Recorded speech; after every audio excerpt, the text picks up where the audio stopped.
Yeah, it's right next to Laura Brown.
Go easy today, Kyle, all right? You know, I didn't get much sleep last night.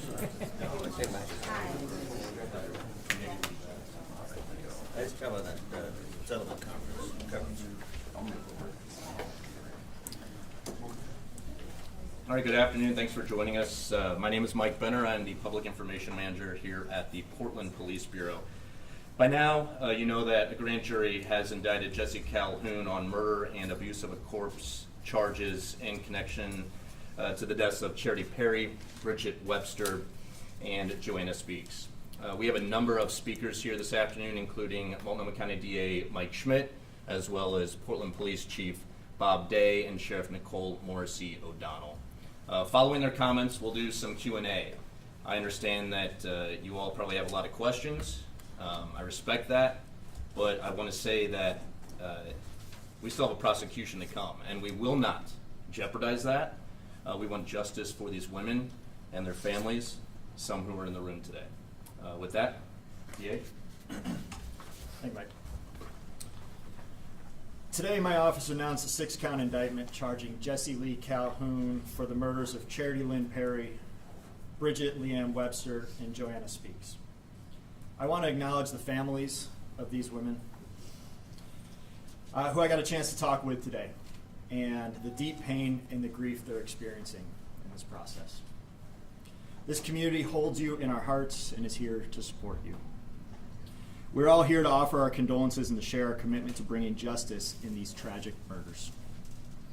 These cases are being led by 2 of my most seasoned homicide prosecutors, Senior Deputy District Attorneys Melissa Marrero, who's here with us today, and Senior Deputy District Attorney Todd Jackson. They both bring a tremendous amount of empathy to their work, combined with a sharp legal acumen. I'm confident in their ability to successfully prosecute these cases. As you were told, the grand jury returned indictments on 3 counts of murder in the 2nd degree and 3 counts of abuse of corpse in the 2nd degree. As with the majority of homicides, these cases are complex, and it has required a significant investigation involving many different law enforcement agencies. I'm grateful to those agencies for their collaboration and their help in getting us to the point where we were confident in presenting these cases to the grand jury. There's still more work to be done. Investigations are ongoing. And with that, I'm going to let the sheriff and then the chief speak to that.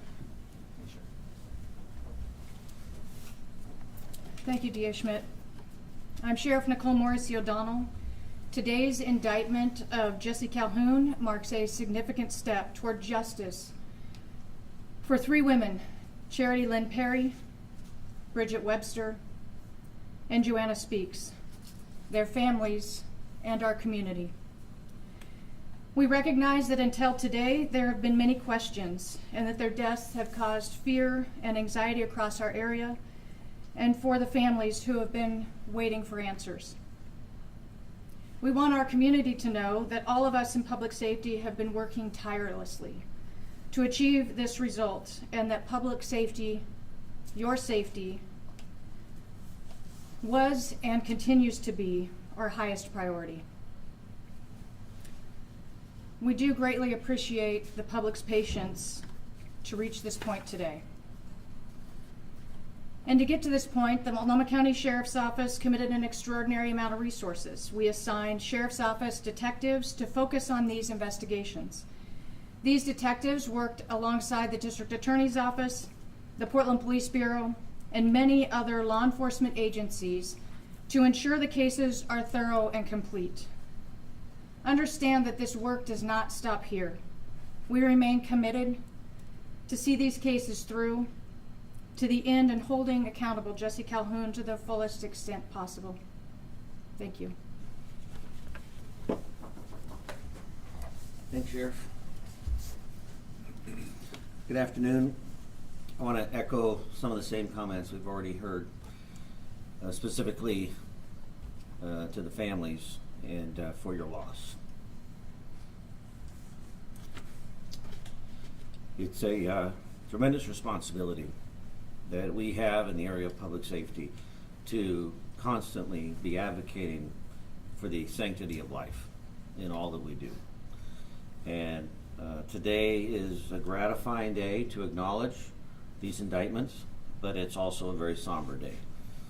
A day to remember the lives lost and the sacrifice that these families are experiencing in that loss. And although we cannot bring them back, we will do our very best to find justice and resolution in this process on your behalf.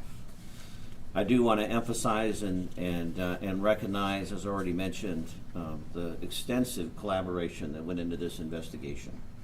The Portland Police Bureau's partnership with agencies behind me, as well as several in the Tri-County area, is ongoing, but has been extensive. And we've been engaged from the very beginning, taking strong investigative steps, marshaling all the resources that we have to bear to come to successful conclusion, or at least a successful point in time as we are right now. Certainly not a conclusion. And we're 100% committed to continuing this work around this case and any other information that might become available. So just know that we're not done, and we are very much aware of the impact this has had on our community as a whole. And our desire here today is to message to those, as the sheriff said so well, that we are engaged, we take this responsibility seriously, and we intend to continue our commitment to provide the highest level of safety to the community. Thanks. All right, thank you, Chief, thank you, Sheriff, and thank you, DA Schmidt. We do have some time for some Q&A. Again, the investigations are ongoing. The prosecution is still to come. We will not share information that jeopardizes any of them. That would be incredibly harmful. With that, please state your name and who you'd like to ask a question to. Connor, we'll start with you. Connor McCarthy with Fox 12. I know there are 2 other women who were kind of lumped in throughout the year. They were named on the indictment. Are those cases still under investigation at this time? To anyone that can answer that question. Yes, there are continuing to be investigations ongoing. So what the grand jury has returned is the evidence that we presented on those cases, and other cases continue to be investigated. So I think there were 3 other women, Kristen Smith, Ashley Rial, and an unidentified woman. Are all 3 of them still being investigated in connection with Jesse Calhoun? I'll let my senior deputy talk to that about that. Hi, good morning. We are still very much investigating the deaths of Kristen Smith and Ashley Rial with our partners here, as well as the Clackamas County DA's office and other investigators. The 6th woman we have determined was not a homicidal death, and so the 6th woman is not at this point being investigated further. And then the last time there was an update on this case, Joanna Speaks was not being linked with Calhoun. I know that you can't reveal too many details of this investigation, but can you share anything about why she was added to the people who were linked with this person? Evidence presented to the grand jury and evidence obtained by the investigators led us to that link and resulted in the indictment. So at this point, we do feel confident moving forward with charges involving Ms. Speaks and Mr. Calhoun and his involvement in her death. Can you speak to at all what connected the woman to Mr. Calhoun, even generally without compromising the case? Unfortunately, given the nature of the ongoing investigation, I can't answer that question at this time. And do you anticipate any federal charges? I know one of the women, I think it was Ms. Speaks, body was found in Washington State. Do you expect any federal kidnapping charges? I'm also not able to speak to that at this time. Ariel Salk with Coin 6. Did the jury consider any charges beyond murder and abuse of a corpse? And could there be more charges in the future? The grand jury indicted on all of the charges that they considered at the time. Additional charges could move forward if additional evidence were presented to them. Either for you or DA Schmidt, could you please address the timing of this indictment in light of the fact that it comes literally days before an election, also weeks before Calhoun was due to be released? Thank you. The timing of the grand jury convening was set last year. The arrest of Mr. Calhoun was not directly related to these charges, and so we knew, because he had been arrested, we knew that his release date would be coming in early June. We knew that we would need to move forward with an indictment by that time. The date of the specific indictment was based on the date that we concluded testimony. The grand jury voted yesterday. We met with the families and informed them of the decision, and then immediately released that here. From our perspective, the election had nothing to do with why we chose to do it at the time we did, or the speed at which the investigation went forward. The collection and development of evidence is what controlled that completely. I think all of our investigative partners would agree and would confirm that we had discussed a mid-May grand jury proceeding well before the election politics were raised as it related to this case. Was there any concern that he would potentially be released prior to an indictment? I'm not sure. Was there any concern that he might be released from the Department of Corrections prior to this indictment? We knew what his release date was, and so we knew the date that we had to move forward. Of course, we had to have a certain amount of evidence in order to be able to present that to the grand jury to ensure that we were able to charge him prior to that date. That the investigation into all of these cases is still very much ongoing.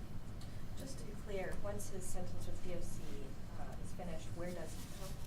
Pardon? Where does he go once his DOC sentence is? We anticipate he'll be transported back to Multnomah County. So he's gonna finish out the rest of his time in state DOC, then come back to Multnomah County? That I can't answer. Do you expect to prosecute these cases together as one? The grand jury returned a single indictment, so at this point, Mr. Calhoun will be charged on one charging document. Couple more questions if you have them. Can you speak to Calhoun's relationship with these women, how he knew them, any link and how they knew each other? Due to the nature of the ongoing investigation, unfortunately, I can't provide that information at this time. In looking at the charge of murder in the second degree, can you provide any explanation as far as what factors may have come into play in determining murder in the second degree versus murder in the first degree, for those who don't have a general understanding of how the statute's written? Sure, there are very specific requirements in order to get to an indictment of murder in the first degree, factual things that we have to be able to prove. The evidence that was presented to the grand jury at this point supports a murder in the second degree charge. Were we able to indict on murder in the first degree, we would have sought that. At this point, the investigations are ongoing. If something changes, that's a possibility, but we have to go with what the law says, and the grand jury has to vote on what the actual elements of the charge are. When is the arraignment set? We don't have a date yet. Are there any other people being investigated as a person of interest in this case? That I can't answer at this time. Can you say when you first got the inkling that he may have been responsible for one of the homicides or more? That I also can't answer at this time. That's Melissa Marrero, Senior Deputy DA. That's Melissa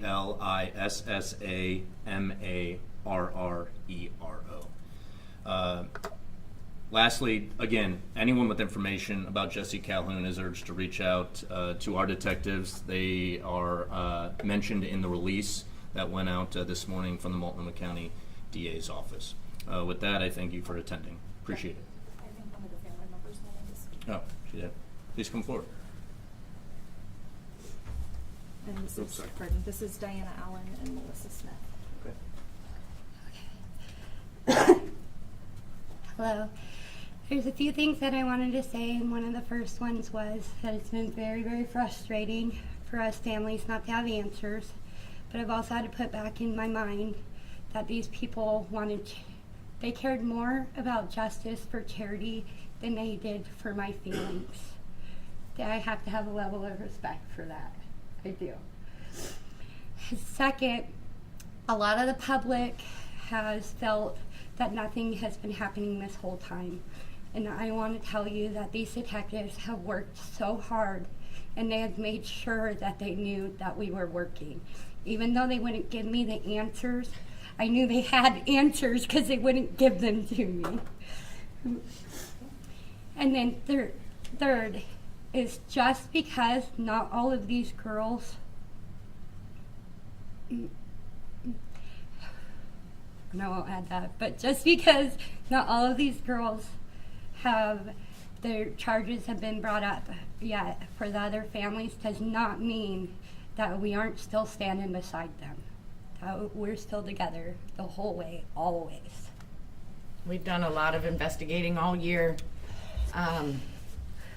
Diana, Ariel, and I, my family, fighting, trying to help our wonderful detectives, or are they?